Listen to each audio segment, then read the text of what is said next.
बिस्मिल्लाहिर्रहमानिर्रहीम। अस्सलाम वालेकुम रहमतुल्लाहि व बरकातुहू। दोस्तों, उम्मीद करता हूँ आप ठीक होंगे और अल्लाह की रहमतों को समेट रहे होंगे। दोस्तों, आज हम आपको बनाना सिखाएंगे 4 दालें मिक्स। ये कैसे बनती है और इनको बनाने के लिए हमें किन किन चीज़ों की ज़रूरत है। सबसे पहले हम हस्बे ज़रूरत जो है वो पानी डालेंगे। उसके बाद जो दालें हमने भिगो के रखी थी तकरीबन 2.5 से 2 घंटे, उनको डालेंगे। और उसके बाद अदरक लहसुन का पेस्ट है वो डालेंगे। एक दरमियाने साइज़ का प्याज था उसको डालेंगे। और उसके बाद टमाटर जो है उसको डालेंगे। ये सारी चीज़ें डालकर इनको मिक्स करेंगे। और फिर उसके बाद इसमें जो है ड्राई मसाला जाता वो ऐड करेंगे। और इसके ड्राई मसाला डाल के इसको अच्छी तरह मिक्स करके तो इसको ढक कर पकाएंगे। तो दोस्तों, इसको स्लो आंच पे पकाएंगे।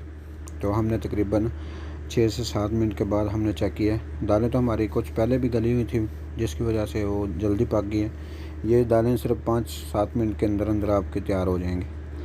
तो दोस्तों, आप देख सकते हैं फिर थोड़ी देर के बाद हमने चेक किया तो आप देख सकते हैं अल्हम्दुलिल्लाह दालें हमारी गल चुकी हैं। और हमने थोड़ी सी दाल जो है निकाल के उसको कुंडे डंडे में डाल के जैसे चटनी बनाते हैं इस तरह हमने आधी दाल को किया। आप देख सकते हैं अल्हम्दुलिल्लाह दाल हमारी बनकर तैयार हो गई है।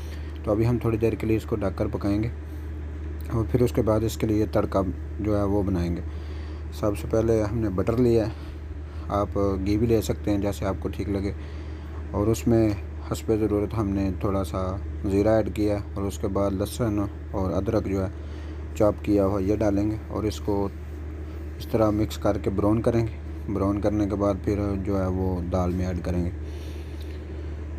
तो दोस्तों, ये 2 से 3 मिनट के अंदर ये बिल्कुल गोल्डन हो जाएगा। आप देख सकते हैं अल्हम्दुलिल्लाह।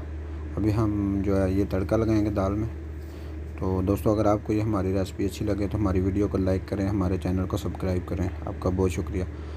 तो दोस्तों, तड़के को इसके साथ अच्छी तरह मिक्स करेंगे और दाल को तकरीबन 2 से 3 मिनट के लिए दम पर रख देंगे, बिल्कुल हल्की आग पे। तो दोस्तों, ये बहुत मज़े की बनी है। आप रोटी के साथ भी इस्तेमाल कर सकते हैं और चावल के साथ भी। तो दोस्तों, अगर आपको ये हमारी वीडियो अच्छी लगे हमारे चैनल को सब्सक्राइब करें, हमारी वीडियो को लाइक करें। अस्सलाम वालेकुम रहमतुल्लाह।